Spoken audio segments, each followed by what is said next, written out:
ఒక సైడ్గా ఇవ్వండి.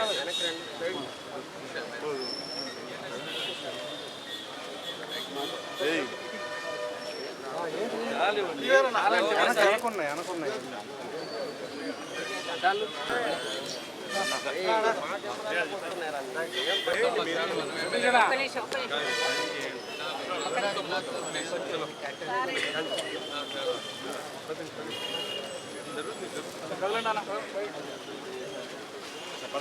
ఇది పాతదా ఎగ్జిస్టింగ్ ఇది పైన గొడవ చేసాము వాళ్ళ మేయర్ దాని తర్వాత పెట్టాం ప్రపోజల్ శాంక్షన్ కూడా ఇక్కడ కడతా ఉంటున్నారు. నేనేమంటున్నానంటే కొద్దిగా లోపలికి కడతాం. ఇది రోడ్ వైడనింగ్ ఉంటుంది 10 ఉంది 10 మీటర్స్ గ్యాప్ ఇచ్చి కడతాం ఉన్నారు. ఎక్కడ కడుతున్నారు? ఈ డయామీటర్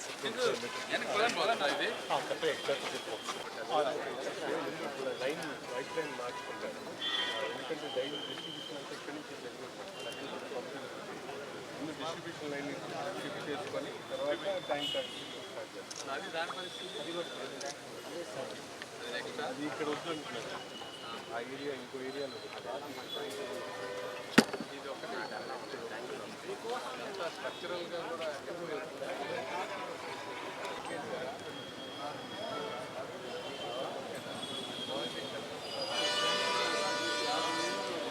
ట్యాంకులు కట్టారండి. నేను నిన్న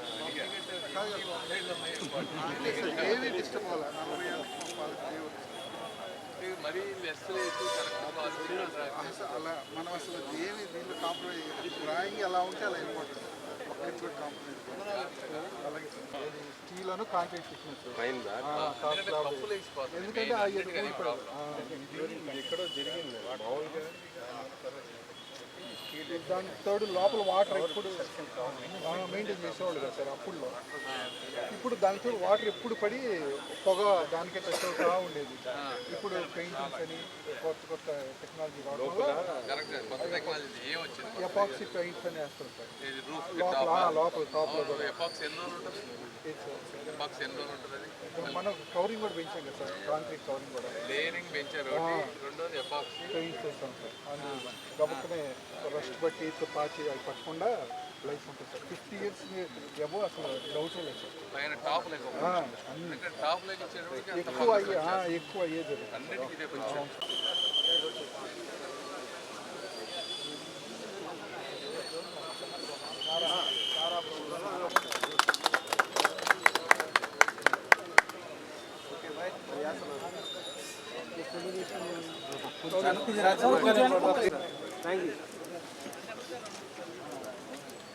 ఓకే సార్.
చుట్టుపక్కల ప్రాంతంలో ఇవన్నీ కూడా 30 నుంచి 40 సంవత్సరాల క్రితం కట్టినటువంటి ఎలివేటెడ్ స్టోరేజ్ లెవెల్ ట్యాంకర్స్. ఇవన్నీ అప్పట్లో కట్టినప్పుడు పైన రూఫ్ని ఏదో జస్ట్ రూఫ్ లాగా ఆలోచించి చేశారు. లోపల ప్లాస్టింగ్ చేయకపోవటం, తర్వాత థిక్నెస్ ఆఫ్ ది రూఫ్ తక్కువగా ఉండటం వల్ల అన్ని ట్యాంకులకి రూఫులు లేచిపోయినాయి. మిగిలిన స్ట్రక్చరల్గా ఫౌండేషన్ బాగానే ఉన్నాయి, కానీ మెజారిటీ వాటిలో దీని విషయంలో వస్తే స్ట్రక్చరల్ ఫౌండేషన్ కూడా ప్రాబ్లం ఉంది. సో ఇప్పుడు న్యూ డిజైన్లో ఇంతకుముందు 10 mm థిక్నెస్ ఉండేదని చెప్పారు, ఇప్పుడు 15 mm అంటున్నారు. ఎంత 15 సెంటీమీటర్స్ 15 సెంటీమీటర్స్ అంటే 50% థిక్నెస్ పెంచడం. అదేవిధంగా రూఫ్లో ఇన్సైడ్ కూడా ప్లాస్టింగ్ చేసి ఎపాక్సీ పెయింటింగ్ వేసి ఫ్యూచర్లో ఈ క్లోరిన్ ఎక్స్పోజర్ వల్ల కానీ ఇంకో దాని వల్ల ఐరన్ ఎక్స్పోజ్ అవ్వకుండా ఆ రూఫ్లు పాడవకుండా ఉంటే వీటికి ఒక లాంజివిటీ ఉంటుంది. అదొకటి. స్ట్రక్చరల్గా కూడా క్వాలిటీ ఉండే విధంగా చేయమన్నాం. అంటే కాంట్రాక్టర్లు ఒక్కొక్కసారి టెండర్ అమౌంట్ కంటే మరీ లెస్ చేయటం వల్ల కూడా వర్కుల్లో క్వాలిటీ ఉండట్లేదు. ఇది మన గుంటూరే కాదు, దేశవ్యాప్తంగా ఉన్నటువంటి సమస్య. ఈ ట్యాంక్ విషయంలో 3.5% తక్కువ టెండర్ వేశారు. వాళ్ళందరినీ నేను కోరుకునేది ఏంటంటే ఇదన్నీ ఎక్కువ మంది, లక్షల మంది వాటర్ తాగేటువంటి విషయం ఇది. మళ్ళీ ఇవన్నీ కూర్చొని అన్నీ చేయాలంటే సిస్టంలో అంత ఈజీగా అవ్వవు. కాబట్టి కట్టేటప్పుడే పర్ఫెక్ట్ క్వాలిటీతో కడితే కనీసం ఒక 50 సంవత్సరాలన్నా ఇవి నిలబడితే ప్రజలందరికీ మంచి జరుగుతుంది. అదేవిధంగా చాలామందిని మనం ప్రైవేట్ సిటిజన్స్ని కూడా వీటన్నిటి మీద అబ్జర్వ్ చేయమని చెప్పాం. వర్కులన్నీ కూడా కేవలం గవర్నమెంట్ మెషినరీ కాకుండా వాళ్ళు కూడా చొరవ తీసుకొని ఈ వర్కులు జరిగేటప్పుడు కొంచెం క్వాలిటీ మెయింటైన్ చేస్తే ప్రాంతానికి మంచి జరుగుతుంది. ఇదే కాకుండా మొన్న లాస్ట్ వీక్ మనం ఒక 2 ట్యాంకర్స్ ఓపెన్ చేసాం. ఇదొకటి. ఇవి కాకుండా ఇంకొక 3 ఎన్నో, ఒక్కొక్కటి దాదాపు 4 నుంచి 5 కోట్ల రూపాయలతోటి ఒక 7 ట్యాంకర్స్ అన్నిటినీ చేయాలనేటువంటి ఉద్దేశంతో వెళ్తూ ఉన్నాం. కాబట్టి ఈ సమస్యలన్నీ తీసుకొని ఈ విధంగా చేస్తున్నటువంటి లోకల్ కార్పొరేటర్లకు కానీ, ఎమ్మెల్యేలకు కానీ, అందరికీ, కమిషనర్ గారికి, మేయర్ గారికి అందరికీ కూడా నేను మనస్ఫూర్తిగా ధన్యవాదాలు తెలుపుతా ఉన్నాను. Thank you.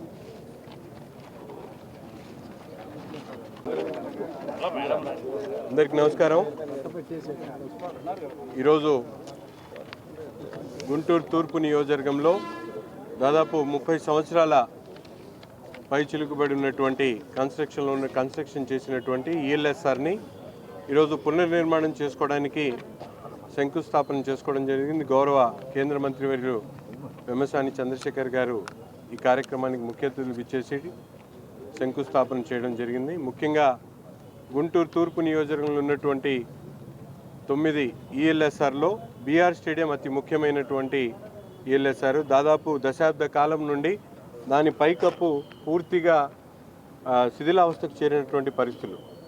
అనేక సార్లు రేట్ పేయర్స్ అసోసియేషన్ కానీ, లేకపోతే అనేక మంది ఆనాడు ఉన్నటువంటి ప్రభుత్వంలో కార్పొరేషన్ అధికారులకు, అలాగే ఆనాటి మేయర్ని కూడా నిలదీసినటువంటి పరిస్థితులు ఉంటే కూటమి ప్రభుత్వం ఏర్పడినటువంటి 1 సంవత్సర కాలంలోనే సెంట్రల్ ఈఎన్సీ పర్మిషన్స్ తీసుకొని ఈ రిజర్వాయర్ని పునర్నిర్మాణం చేసేటువంటి కార్యక్రమాన్ని తీసుకోవడం జరిగింది. దాదాపు 4.5 కోట్ల రూపాయలతో ఇప్పుడున్నటువంటి వాటర్ ట్యాంక్ని, పైప్ లైన్ని పక్కకు షిఫ్ట్ చేసి అక్కడి నుంచి డిస్ట్రిబ్యూషన్ కంటిన్యూ చేస్తూ ఎక్కడ ఇబ్బంది లేకుండా 1 సంవత్సర కాలంలో దీన్ని పూర్తి చేసేటువంటి కార్యక్రమం. ఎందుకంటే నగరం విస్తీర్ణం పెరుగుతూ ఉంది. ముఖ్యంగా ఈఎల్ఎస్ఆర్లు కొత్తగా అవసరం అవుతోంది.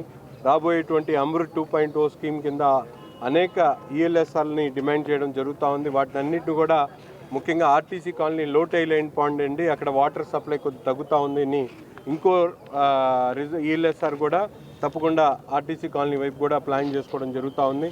ఇటు పక్కన ఏట్కూరు రోడ్డు కానీ అనేక ప్రాంతాల్లో ఈ బీఆర్ స్టేడియం దగ్గర నుంచి పంపింగ్ జరిగేటువంటి పరిస్థితి ఉన్నాయి. కాబట్టి దీన్ని వెంటనే పునర్నిర్మాణం చేసేటువంటి కార్యక్రమాన్ని శంకుస్థాపన చేసుకోవడం, ఈరోజు ఈ కార్యక్రమానికి అతిథులుగా పెద్దలు కేంద్ర మంత్రి వాళ్ళు రావడం చాలా సంతోషం అని మాట్లాడారు. ఈరోజు గుంటూరు ఈస్ట్ కాన్స్టిట్యున్సీ 10వ వార్డులో ఈ యొక్క ఎలివేటెడ్ వాటర్ స్టోరేజ్ ట్యాంకు శంకుస్థాపనకు విచ్చేసిన మనందరి ప్రీతం నాయకులు పెమ్మసాని చంద్రశేఖర్ గారికి, అట్లాగే గౌరవ శాసనసభ్యులు నజీర్ అహ్మద్ గారికి, ఈ డివిజన్ కార్పొరేటర్ మీరావళి గారికి, మిగతా తెలుగుదేశం పార్టీ కూటమి కుటుంబ సభ్యులకి, అట్లాగే మా డిప్యూటీ మేయర్ సజిలా గారికి, అట్లాగే జిల్లా పరిషత్ చైర్మన్ క్రిస్టియానా గారికి అందరికి కూడా నమస్కారాలు తెలియజేస్తూ, సుమారుగా 4,60,00,000 రూపాయలతో ఈ elevated water storage level tank ESLR శంకుస్థాపనకి పెమ్మసాని చంద్రశేఖర్ గారి చేతుల మీదుగా గౌరవ కేంద్ర మంత్రి వారి చేతుల మీదుగా జరిగింది. ఇది కూడా 1 ఇయర్ లోపు 10 ఇయర్ లోపు కంప్లీట్ చేస్తాం. తప్పకుండా రానున్న కాలంలో సెంట్రల్ నుంచి కేంద్ర మంత్రి వర్యులతో తోడ్పాటుతో 360 కోట్లతో అమృత్ 2.5 పథకం గుంటూరు మొత్తానికి కూడా వాటర్ స్కీమ్ ఆల్రెడీ శాంక్షన్